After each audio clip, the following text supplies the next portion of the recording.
আসসালামু আলাইকুম গাইস।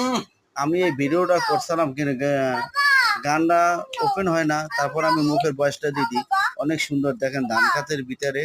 আপনারা যারা যারা দেখবেন, আমার চ্যানেলটা নতুন খুলছি আজকে, কিন্তু সবাই একটু সহযোগিতার হাত বাড়াই দেবেন, হ্যাঁ, কারণ একটু সারপ্রাইজ করবেন।